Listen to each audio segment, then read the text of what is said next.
En cuanto a la pasada manera de vivir, despojaos del viejo hombre, que está viciado conforme a los deseos engañosos, y renovaos en el espíritu de vuestra mente, y vestidos del nuevo hombre, creado según Dios en la justicia y santidad de la verdad. Efesios 4, del 22 al 24. Buenas tardes, hermanos. Dios les bendiga. Ahí al otro lado de la pantalla. No te veo, pero estoy seguro de que estás ahí con ilusión y expectante a lo que Dios tiene hoy para nosotros. Dice la Biblia en palabras del mismo Señor Jesús que no solo de pan vivirá el hombre, sino de toda palabra que sale de la boca de Dios. Y por eso es que hoy estamos nosotros atendiendo a este bendito libro, a su santa palabra, para escudriñar lo que ella nos dice, para ponerla en paralelo o enfrente como si fuera un espejo a nuestras vidas, para ver en qué nosotros hemos de ajustarnos, porque es este pan del cielo el que nos da el alimento espiritual y la fortaleza necesaria para crecer espiritualmente, para desarrollarnos conforme a la voluntad de Dios y para vivir vidas que traigan pues gloria y honra a Él, ¿verdad? El hecho de que estemos viviendo tiempos difíciles como los que estamos viviendo tiene un peligro potencial. Y el peligro potencial es que como seres humanos que somos, imitemos a este mundo en su egocentrismo. Corremos el peligro de que lo que llene nuestras mentes sean yo y mis necesidades.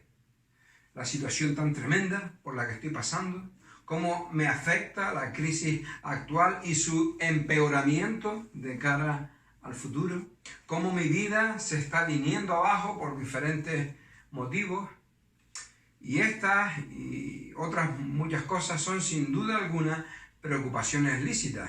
Es hasta cierto punto normal que nos preocupemos por ello. Pero por encima de eso, hemos de tener en cuenta y no olvidar que aún en tiempos de pandemia y de confinamiento, Dios sigue siendo Dios. Y toda la atención de las Escrituras están centradas en Dios y no en nosotros. Y nuestra razón de ser sigue siendo la adoración y la exaltación a Dios. Y por tanto, hemos de tener en cuenta que la voluntad de Dios para con nosotros, lo que Dios quiere para nuestras vidas terrenales, lo que hace que nuestra vida aquí en la tierra le agrade a Dios, es el hecho de que dejemos que Él nos tome desde la situación en la cual nos encontramos y dejemos que Él transforme nuestras vidas cada día para que por su poder y por su gracia y para su gloria seamos cada día más semejantes a Cristo Jesús. El seguidor del Señor, el discípulo de Cristo, sigue creciendo y sigue siendo transformado independientemente de las situaciones por las que esté pasando. Y en esto, cada uno de nosotros es muy posible que nos encontremos pues en un nivel diferente, sin duda. Y claro que este es un tiempo de cierta preocupación. Pero por encima de esto, seguimos siendo una iglesia. Un hermoso grupo de personas limpiadas por la sangre de Cristo que hemos experimentado el nuevo nacimiento y debemos tener como meta el estudio y la aplicación de la palabra de Dios a cada una de nuestras vidas. Por eso vamos a meditar brevemente en cuanto a un tema que es muy importante y que lo hemos titulado Señales de una vida que agrada a Dios. La idea es que, como siempre, usemos la palabra de Dios como espejo en el cual reflejarnos, espejo en el cual ver cómo está nuestra vida, para que podamos tomar decisiones de cambio cuando sea pertinente, ¿verdad? Y para eso vamos a tomar como base 3 versículos de la carta del apóstol Pablo a los Efesios, que ya hemos escuchado, ya nos leyó nuestro hermano, ¿verdad? En el capítulo 4 de Efesios, allí en el versículo 22 al 24. En cuanto a la pasada manera de vivir, despojaos, dice, del viejo hombre que está viciado conforme a los deseos engañosos, y renovaos en el espíritu de vuestra mente, y vestíos del nuevo hombre, creado según Dios en la justicia y santidad de la verdad. El apóstol Pablo, el autor humano de estas palabras, era alguien que sabía de lo que estaba hablando. porque era alguien que había experimentado ya en su propia persona esa transformación de la cual hablábamos antes y de la cual hace referencia nuestra lectura. Fue un hombre que vivió de espaldas a Dios, practicando una religión ciega y vacía. Llegó a ser incluso partícipe de algún que otro asesinato en nombre de su religión. Perseguía a los cristianos para obligarlos o a dejar su fe o a matarlos, una de dos. Pero un día todo cambió. Allí nos lo relata el libro de Hechos en su capítulo 9, nos cuenta cómo él tuvo un encuentro personal con Jesucristo y a partir de ahí su vida fue totalmente transformada. Y de ser un perseguidor de la iglesia pasó a convertirse en una de las herramientas más útiles en las manos de Dios para evangelizar, para enseñar y para bendecir a la iglesia que antes perseguía. Qué proceso de transformación aquel por el que Pablo pasó, ¿verdad?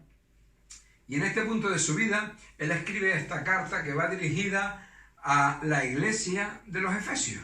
La iglesia de los Efesios era un grupo de creyentes que se reunían en la ciudad de Éfeso, por eso es la carta a los Efesios. Y Éfeso era una gran ciudad de la antigüedad en la que había mucho comercio, mucha prosperidad, mucho movimiento, mucho ambiente, que diríamos hoy en día, ¿verdad? Y la prosperidad económica era notable. Pero principalmente Éfeso era famosa por dos cosas. Una cosa era el culto de la diosa Diana. Ahí estaba el templo de Diana de los Efesios, que era una de las 7 maravillas del mundo antiguo. Y parte del culto de adoración a Diana de los Efesios incluía la prostitución. Desde muchos lugares lejanos venían personas, y toda la ciudad venía al templo, para adorar a la diosa en estos actos que eran verdaderamente orgías. Las sacerdotisas de la diosa Diana no eran más que prostitutas sagradas que estaban en el templo para facilitar que se adorara por medio de la práctica de la prostitución. Lo hacían tanto hombres como mujeres.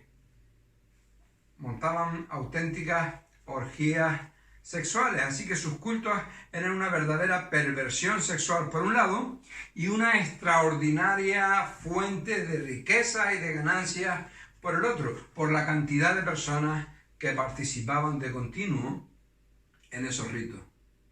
Además, había montado también un próspero negocio en los alrededores del templo, donde se vendía pues toda clase de artilugios. Allí podías encontrar lo que quisieras. Aprovechando el flujo de personas, se vendía allí de todo. Éfeso destacaba por el culto a la diosa Diana, y destacaba también por la hechicería que había en la ciudad. Era también una práctica habitual allí. Abundaban los hechiceros de toda índole, de todo tipo, que hacían lo que hoy llamaríamos trabajos por encargo. Y se reunían pues también para adorar a algunas deidades paganas de espíritus oscuros allí. Esto era lo normal en la ciudad de Éfeso. Vivir entre falsos dioses, sexualidad fuera del plan de Dios y hechicería.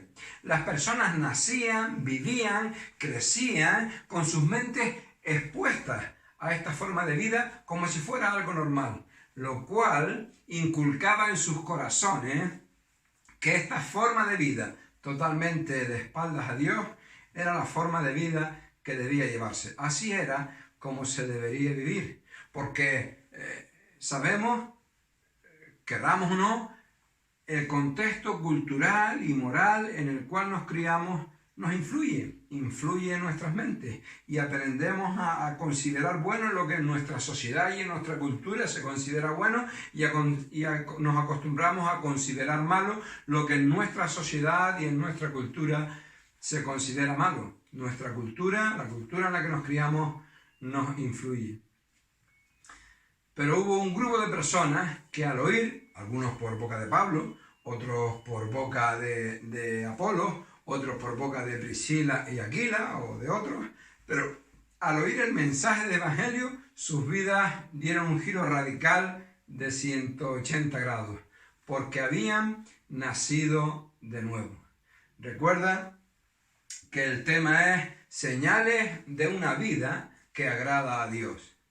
La primera señal de una vida que agrada a Dios no está especificada tal cual en el texto que leímos, pero sí viene implícita, porque la carta está destinada a una iglesia, la iglesia de los Efesios.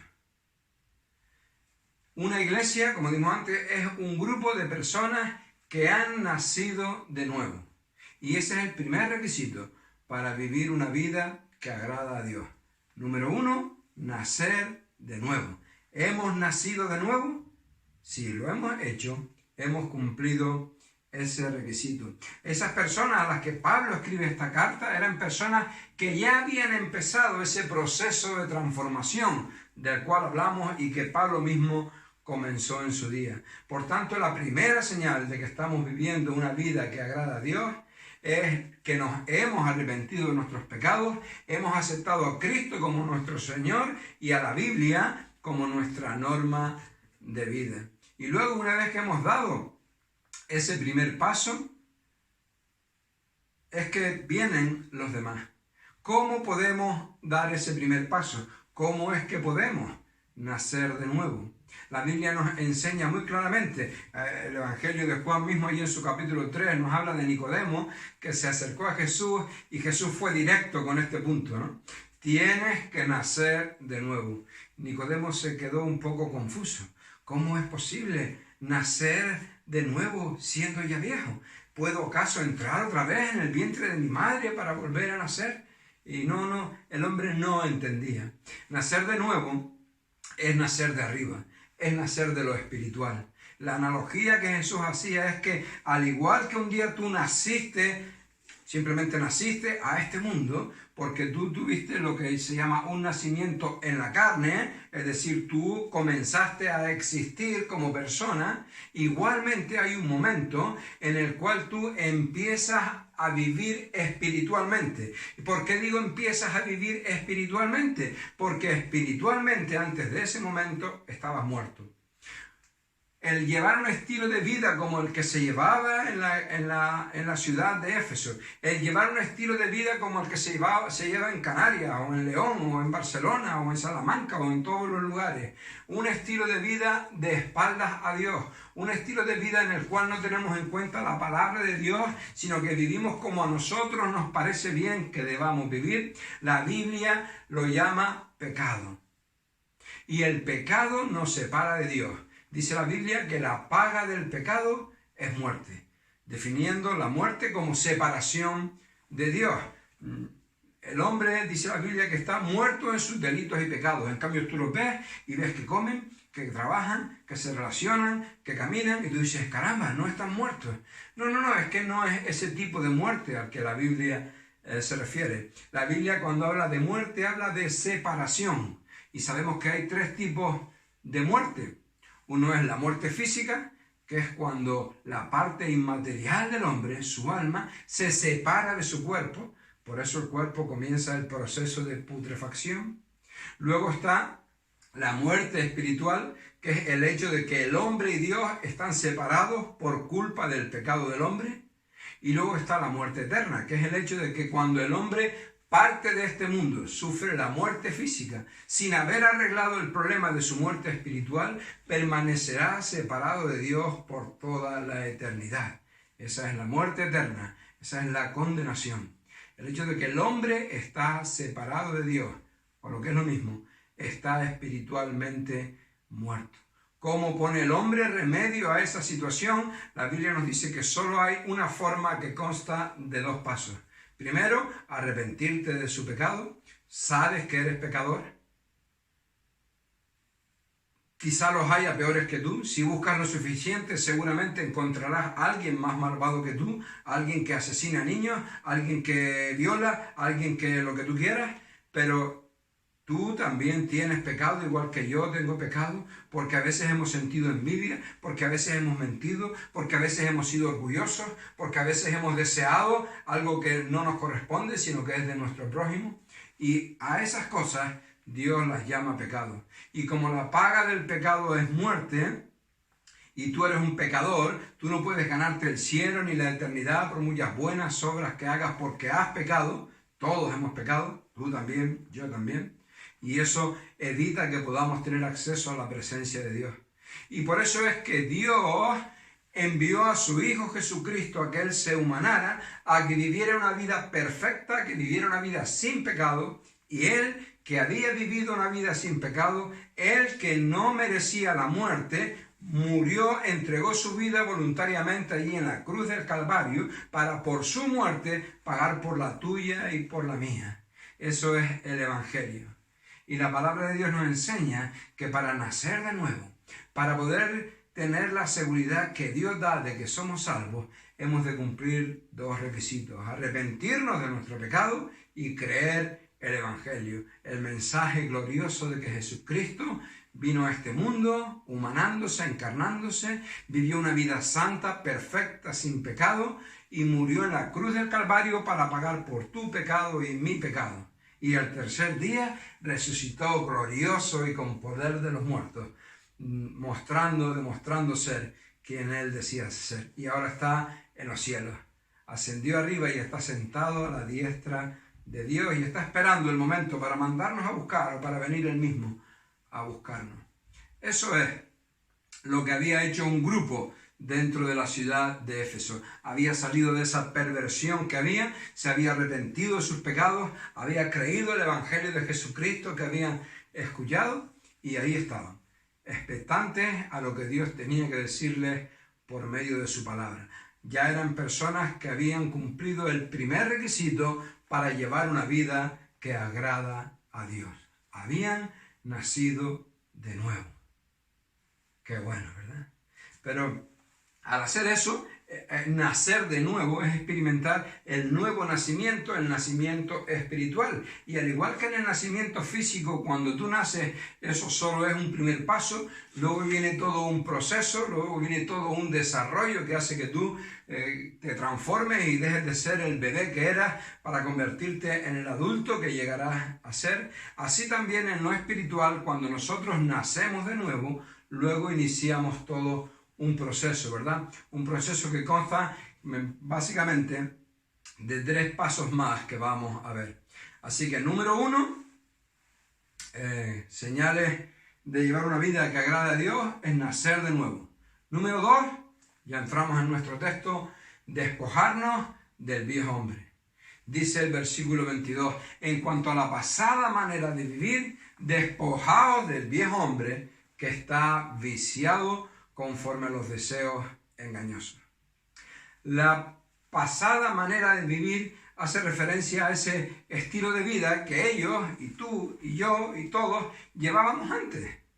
Ellos también participaban en las cosas que dijimos antes que se practicaban en Éfeso como algo absolutamente normal, sin tener en cuenta que esas cosas desagradaban a Dios. Y lo que la Biblia define como viejo hombre no es otra cosa que el deseo que queda en cada uno de nosotros por hacer lo malo.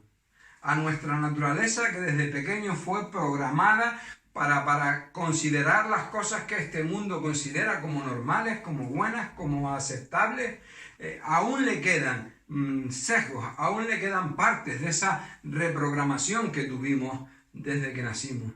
Aún siendo personas que hemos experimentado el nuevo nacimiento, seguimos teniendo una tendencia natural en nosotros hacia lo malo, porque lo malo nos atrae, y eso no hace falta que te lo diga yo, eso tú lo sabes, lo malo nos atrae. Pero aquellas personas que hemos iniciado ese proceso de transformación, tenemos la responsabilidad de despojarnos de ello, de quitarlo de nuestra vida.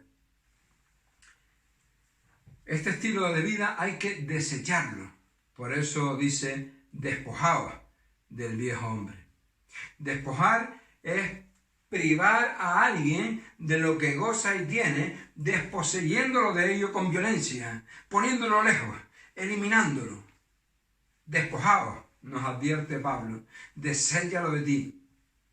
Si es necesario, actúa con violencia para hacer que eso salga de tu vida. Constantemente yo tengo que luchar contra tendencias de mi propia vida, tendencias de la sociedad que nos rodea, pero que no son conformes a la voluntad de Dios. Y yo debo de luchar para no permitir que esas influencias contrarias a lo que Dios quiere para mí tomen el control de mi vida y me lleven a pecar. Tengo que desecharlas, tengo que quitarlas de mí. La idea es como el protocolo que se nos está enseñando estos días para cuando llegamos a casa, ¿verdad? Tú sales de tu casa con tu ropa limpia, con tu ropa oliendo, perfumada, todo bien, ¿verdad? Sin duda, perdón, no sales con tu ropa contaminada por el virus. Cuando llegas, sí que es posible que esté contaminada por el virus. Por eso, has de tener una zona en la entrada para quitarte la ropa, dejarla allí y luego, pues, ponerla a lavar, ¿verdad? Porque no está como cuando te la pusiste. Ahora está contaminada. Nuestra vieja naturaleza está contaminada y por eso debemos también de quitárnosla. Ahora, es interesante cómo despojarnos. Hay todo un protocolo en cuanto a cómo quitarte la ropa. No puedes sacudirla porque los virus se esparcirían, ¿no? Hay una forma de quitarte la ropa. En lo espiritual también hay una forma de descontaminarnos, ¿verdad? Despojarnos de esa vieja naturaleza. Uno de los consejos útiles para despojarnos del viejo hombre, de nuestra vieja naturaleza, para hacer que esa tendencia al pecado no salga victoriosa sobre nuestras vidas, es que debemos de identificar cuáles son las situaciones, cuáles son mis puntos débiles, las situaciones que me tientan para poder evitarlas y no buscar un peligro que me pueda dañar. Si tengo problemas con la ludopatía, no hago nada tomándome un café en una máquina con tragaperras. Deberé buscar otro lugar. A lo mejor debo tomarlo en casa, pero debo huir de las tragaperras porque es algo que yo sé que es mi punto débil y entonces evito mi punto débil. Debemos buscar también comunión con personas que nos ayuden. Dime con quién andas y te diré quién eres, dice el refrán, que es bastante sabio, ¿verdad? Hay amistades en nuestra vida, hay compañías en nosotros que pueden inducirnos a lo malo, que pueden llevarnos a que tengamos un retroceso espiritual en lugar de un avance, en lugar de un crecimiento, que es lo deseable. Por eso busca hermanos maduros, busca hermanos espirituales, busca hermanos que amen al Señor y que estén comprometidos con ese proceso de transformación, para que sean ellos quienes te acompañen, para que sean ellos quienes te guían en este peregrinar, para que cuando tienes que buscar un consejo puedas acudir a ellos, a ser aconsejado de una forma espiritual, de una forma que traiga gloria al Señor, ¿verdad? Tenemos que revisar nuestra vida con la palabra de Dios para hacer que sea ella la que marca la dirección de nuestras vidas y no el mundo que nos rodea, porque ya vemos cómo las filosofías del mundo son contrarias a Dios. Hemos de hacer caso a la palabra de Dios y no a la voluntad del mundo que nos rodea. Y en eso hemos de ser tenaces. El mundo que nos rodea dice que no tienes relaciones sexuales fuera del matrimonio. ¿A qué esperas? Todos lo hacen. Pero el creyente que está luchando por despojarse del viejo hombre, abre su Biblia y lee: honroso sea en todos el matrimonio y el lecho sin mancilla, en el capítulo 13 del libro de Hebreos. Y luego sigue y en el capítulo 4 de Primera Tesalonicenses lee: la voluntad de Dios es vuestra santificación, que os apartéis de fornicación. Y entonces toma la decisión de no dejarse influenciar por lo que este mundo dice, por lo que este mundo trata de la dirección en la que este mundo trata de hacer que vaya. El mundo que nos rodea dice: ven, emborráchate con nosotros para divertirte. Pero el creyente que está luchando por despojarse del viejo hombre, abre su Biblia y lee en el libro de Proverbios: el vino lleva a la insolencia y la bebida embriagante al escándalo. Nadie bajo sus efectos se comporta sabiamente. Y entonces Él lo que hace es que toma la decisión de obedecer la palabra de Dios y no dejar que nada ni nadie estorbe el plan de Dios para su vida. El mundo que nos rodea dice, no importa lo que digan tus padres, cada joven puede elegir. Pero el creyente que está luchando por despojarse del viejo hombre, abre su Biblia y lee en Efesios 6, hijos, obedeced en el Señor a vuestros padres, porque esto es justo. Honra a tu padre y a tu madre, que es el primer mandamiento con promesa, para que te vaya bien y seas de larga vida sobre la tierra. Y entonces toma la decisión de no dejarse influenciar por lo que nuestra sociedad dice para poner en práctica la palabra de Dios. El mundo que nos rodea dice, Dios también se equivoca. Así que lo importante no es si Él te creó hombre o mujer. Lo importante es cómo tú te sientas en cada momento.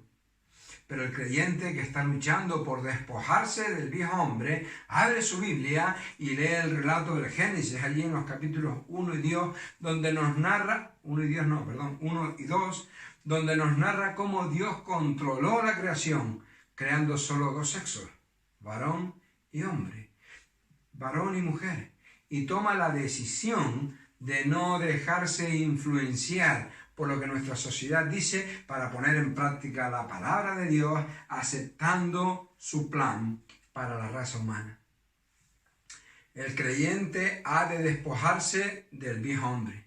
Tiene que aprender a hacer oídos sordos a la presión social de su entorno, porque es su filosofía, es su forma de pensar la que nos ha llevado a la humanidad a vivir de espaldas a Dios con las consecuencias que ello acarrea. Tenemos que despojarnos de eso. Lo que está diciéndoles es, sácalo de ti, a ellos y a nosotros.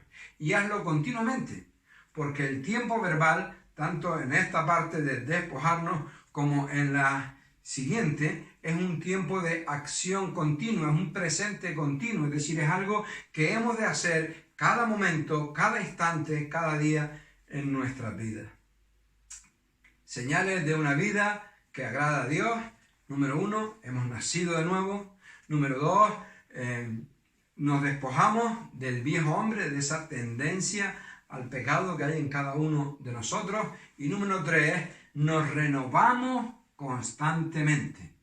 Dice el versículo 23, y renovaos en el espíritu de vuestra mente. Repetimos, continuamente, porque el tiempo de los verbos es un presente continuo. Por eso siempre debemos de estar despojándonos de aquello que desagrada a Dios, sean acciones o sean actitudes, y siempre debemos estar renovando nuestra mente. No basta solo con despojarse. Volviendo al ejemplo de la ropa, cuando tú te quitas la ropa, no te quedas ya sin ropa para siempre. Te quitas la ropa, te duchas, porque no solamente es la suciedad que se ha podido adherir a tu ropa, sino también la que está en tu piel. La limpieza ha de ser profunda, el despojarse ha de ser profundo, pero luego, cuando terminamos, nos hemos despojado y nos hemos limpiado, hemos de volver a vestirnos. No nos despojamos para quedarnos despojados. No vaciamos nuestra mente de lo malo para quedarnos vacíos. No quitamos de nuestra mente pues los pensamientos y la filosofía de este mundo que es desagradable a la voluntad de Dios para quedarnos sin nada. Luego hemos de llenar, hemos de llenar nuestra mente, llenarlo con lo mejor. No se trata de que estemos vacíos, se trata de que estemos llenos de lo bueno y entre lo bueno lo mejor. Renovar nuestra mente es vaciarla de aquello que no debe estar ahí, no para dejarlo así, sino para llenarlo con lo que sí que debe estar ahí. La persona que vive una vida agradable a Dios vive quitando lo que hay en ella que no le agrada a Dios para llenarla con lo que Dios quiere que esté llena.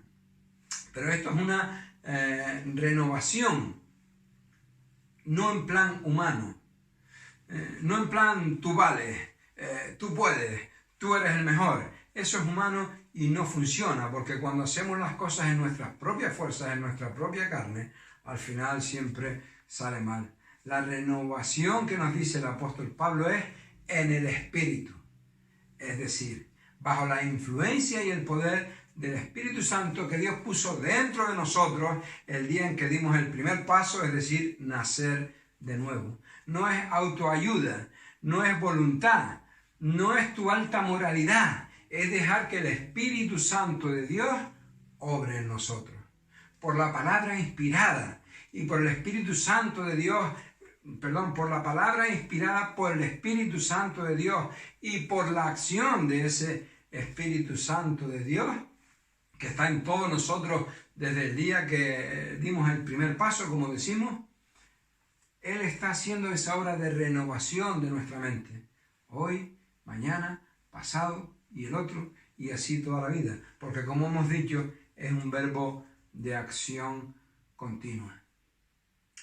Colosenses, la carta a los Colosenses en su capítulo 3 dice el versículo 16, la palabra de Cristo more en abundancia en vuestros corazones, enseñándoos y exhortándoos. Y el libro de Efesios dice, no se emborrachen, estoy leyendo en otra traducción, dice, no se emborrachen, pues perderán el control de sus actos. Más bien, permiten que sea el Espíritu Santo quien les llene y quien controle sus vidas. Solo la saturación en nuestras mentes de la palabra de Dios en sujeción al Espíritu de Dios produce esa transformación de nuestra mente, que es la tercera evidencia de vivir una vida agradable a Dios. Y permitir que Dios haga eso nos lleva a un nuevo estilo de vida que es guiado por Él, que traerá gloria a su nombre y también gozo a nuestras vidas. Señor, cambia mi mente por tu mente, ha de ser nuestra oración. Haya pues en vosotros este sentir que hubo también en Cristo Jesús, le dice Pablo a los filipenses, ¿verdad? Así pues, cuando usted se despoja de su ropa, se da la ducha, no se queda así. Tenemos que vestirnos nuevamente. Cuando nosotros vaciamos nuestra mente, toda la filosofía de este mundo, quitamos toda la forma de pensamiento mundano de ella, tampoco debemos dejarla vacía, hemos de llenarla otra vez, solo que hemos de llenarla con otra cosa.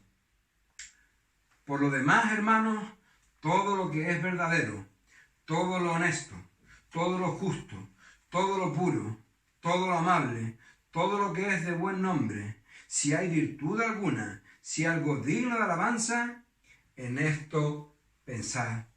Lo que aprendisteis y recibisteis y oísteis y visteis en mí, esto haced, y el Dios de paz estará con vosotros. Y para el creyente renovado, vivir la vida cristiana es quitar lo que el mundo ha puesto en nosotros y vestirnos nuevamente, pero vestirnos de la palabra de Dios y de la voluntad de Dios para con nosotros. Eso es lo que hay de llenar nuestras mentes, porque lo que llena tu mente es lo que se va a traducir luego en tus acciones. Así pues, señales de una vida que agrada a Dios. Nuestras vidas vistas con lupa para ver si están desarrollando, expresando estas características. Número 1, hemos nacido de nuevo. Número 2, nos despojamos del viejo hombre. Número 3, nos renovamos constantemente. Y número 4 y última característica es la que encontramos en el versículo 4. Dejamos que Cristo viva a través de nosotros. Dice el versículo 24, y vestidos del nuevo hombre, creado según Dios en la justicia y santidad de la verdad. Vestidos del nuevo hombre. Esto no es otra cosa que, como dice el título de este punto, vivir el estilo de vida que Cristo quiere que vivamos. Vivir como Jesús vivía. Que cada vez seamos menos cada uno de nosotros viviendo a nuestra manera, viviendo a nuestra forma, haciendo las cosas como a cada uno de nosotros nos parece bien, sino que cada vez las personas puedan ver más a Cristo viviendo a través de nosotros. Cuando estamos en el trabajo, ¿cómo se comportaría Cristo con mis compañeros? ¿Cómo se comportaría Cristo con aquel compañero que tan bien me cae? ¿Cómo se comportaría Cristo con aquel compañero que tanto me hace la vida imposible y que tan mal compañero es? ¿Cuál sería la reacción de Cristo para con él? ¿Es esa mi reacción? Hemos de pensar, hemos de analizar y hemos de tomar decisiones. ¿Cómo soy yo tratando a mis empleados? Si Cristo estuviera en mi lugar, si Cristo estuviera en mi puesto, ¿haría las cosas como yo las hago o las haría de otra manera? Sin duda, entonces hemos de cambiar nosotros para adaptarnos a la manera en que Cristo las haría. ¿Cómo se comportaría Cristo en mi instituto, en mi clase de universidad? Hemos de tenerlo en cuenta. ¿Cómo se comportaría Cristo como esposo, como esposa, en mi matrimonio, en mi vida familiar? Perdón. ¿Cómo se comportaría Cristo como hijo, como padre? Así es como nosotros hemos de conformarnos. Porque no somos nosotros, ya no es Pedro Morales el que está llamado a vivir una vida cristiana. Pedro Morales no está llamado a vivir la vida cristiana. Pedro Morales a lo que está llamado es a permitir que Cristo viva su vida a través de Pedro Morales. Y ese no solamente el deseo de Dios para Pedro Morales, sino también es el deseo de Dios para cada uno de los que están escuchando. Pero para esto hemos de involucrarnos activamente en ese proceso, en nacer de nuevo, arrepentirnos de nuestros pecados y creer el Evangelio, en despojarnos del viejo hombre, sacar de nuestra mente toda aquella filosofía conforme al mundo que es contraria a la palabra de Dios, renovar nuestra mente por medio de la palabra, llenarla de la verdad y la sabiduría de Dios, y una vez en nuestra mente está toda la teoría de la palabra de Dios, entonces hemos de vivirla, ¿verdad?, dejando que Cristo viva a través de nosotros. Este es el reto para hoy, para mañana y para cada día de nuestra vida. Un reto grande, un reto complicado, pero un reto para el cual contamos con todo el poder de Dios viviendo en nosotros para llevarlo a cabo. Por eso el punto número 1 era el nacer de nuevo. ¿Has nacido de nuevo? ¿Te has arrepentido de tus pecados? Déjame decirte que si no lo has hecho, lo peor no es que no tengas la capacidad para vivir este estilo de vida cristiano que Cristo nos demanda. Lo peor es que cuando tu vida termine aquí en la tierra, lo que te espera es un tiempo de juicio y de condenación. Arrepiéntete, experimenta el nuevo nacimiento para que puedas continuar con este proceso. Y aquellos que ya hemos nacido de nuevo, hemos de tener muy claro también que el juicio comienza por la casa de Dios. Tú y yo también vamos a pasar un día por un juicio llamado el Tribunal de Cristo. Y allí vamos a dar cuenta no solamente de cada una de nuestras acciones, sino también de cada una de nuestras palabras y de cada uno de nuestros pensamientos. Y conforme sea el resultado, vamos allí a recibir recompensas, premios, galardones. Vamos a escuchar esas palabras de nuestro Señor: bien, buen siervo fiel, sobre poco has sido fiel, sobre mucho te pondré, entra en el gozo de tu Señor. O vamos a perder esos premios, esos coronas, esos galardones que Dios tenía para nosotros, y oiremos algo así como: anda, pasa por los pelos y ponte por allí, ¿verdad? El creyente no va a perder la salvación, pero sí sufrirá una gran vergüenza aquel día delante del tribunal de Cristo, cuando oiga palabras de reprensión de su Señor y pierda esos premios que Dios quiere darnos, y por eso nos da la oportunidad de vivir vidas que le glorifiquen en esta tierra. Que Él nos ayude, que Él te ayude y que Él me ayude. Aquí estamos todos en la misma batalla. Todos necesitamos del poder de Dios para lograr vivir esas vidas. Así que Él nos ayude. Señor y Dios bendito, te damos gracias por este día, te damos gracias por tu palabra, y te queremos rogar, oh Dios de los cielos, que tú nos ayudes a vivir vidas dignas, que verdaderamente, oh Dios de los cielos, despojemos de nuestra vida, Señor, despojemos de nuestra mente tanta cultura mundana que la ha invadido por tantos años, Señor, que no dejemos eso vacío, sino que además la llenemos, Señor, con tu palabra, con tu bendita revelación, oh Dios de los cielos, y que sea ella la que nos guíe para poder vivir vidas que sean conformes a tu voluntad, Señor. Bendice de una forma especial a nuestros amigos, a aquellos que no te conocen, oh Dios, que tu Espíritu Santo obre en ellos, oh Padre, que no les dejes dormir, que no les dejes comer, hasta que, Señor, ellos se arrepientan de sus pecados, porque la carga de condenación que tu Espíritu pone sobre ellos, Señor, sea tremenda, hasta que ellos se rindan a ti y puedan descubrir, Señor, la maravilla de la vida cristiana. Y Señor, ayúdanos a tus hijos a darle la talla, Señor, a estar en el altar del sacrificio, Padre, a verdaderamente renunciar a nuestro yo y a poner en práctica lo que en esta tarde hemos escuchado y aprendido o recordado, Señor, para que realmente vivamos vidas que traigan gloria a tu nombre. En el nombre de Jesús. Amén.